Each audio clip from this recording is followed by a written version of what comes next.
ফিলবাৰীবাসী ৰাইজক সেয়া নিয়তি পৰীক্ষাক আপোনালোকে কৈছে সময়ে সেইখিনি যিটো সকলোৱে ভাবিছিল সেয়া হ'বলৈ নিদিলে কিন্তু জুবিনক ফিলবাৰীবাসী ৰাইজে অন্তৰত ধাৰণ কৰি আছে আৰু সেইবাবে তেওঁক অমৰ কৰি ৰাখিবলৈ তেওঁলোকে এয়া প্ৰতিমূৰ্তি স্থাপন কৰিছে আজি তেওঁৰ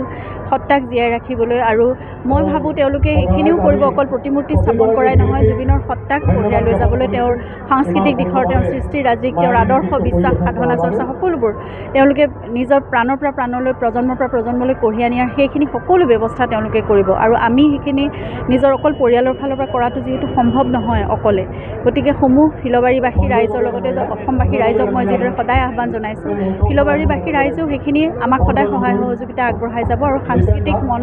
যিহেতু তেওঁলোকৰ সকলোৰে আছে আৰু জুবিনক তেওঁলোকে বহুত ভাল পায় গতিকে সেই প্ৰেম আৰু ভালপোৱাৰে সেই মৰম আদৰেৰে জুবিনক সদায় তেওঁলোকে তেওঁলোকৰ মাজত অমৰ কৰি ৰাখিব আৰু ভৱিষ্যত প্ৰজন্মলৈও তেওঁলোকে সেইখিনি বাৰ্তা কঢ়িয়াই সেইখিনি বুজাই পৰাই আগবঢ়াই লৈ যাব মোৰ সেইখিনি বিশ্বাস আছে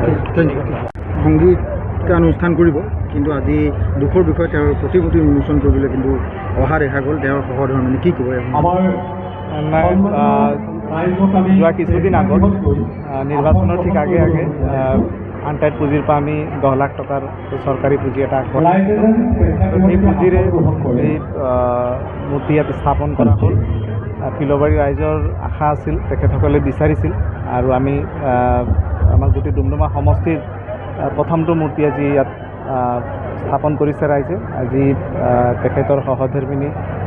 গৰিমা বৌৰ লগত আজি এই অনুষ্ঠানটোত উপস্থিত থাকিবলৈ পাই নথৈ আনন্দিত হৈছোঁ ভাল লাগিছে আৰু আমাৰ ডুমডুমাবাসী সমগ্ৰ অসমৰ ৰাইজৰ দৰে সমগ্ৰ বিশ্বৰ ৰাইজৰ দৰে ডুমডুমাবাসী ৰাইজৰো আমাক ইয়াৰ আমঠুগৰাকীৰ প্ৰতি শ্ৰদ্ধা আছে ভক্তি আছে ভালপোৱা আছে আৰু সেই ভালপোৱা আৰু শ্ৰদ্ধা ভক্তিৰ এটা সৰু মানে আমি এটা প্ৰয়াস কৰিছোঁ আমাৰ তৰফৰ পৰা আৰু আজি ইয়াত যিসকল ৰাইজ ইয়াত উপস্থিত আছে তেখেতসকলৰ উপস্থিতিয়ে প্ৰমাণ কৰিছে যে তেখেতৰ প্ৰতি কিমান ভালপোৱা আৰু মৰম আছে।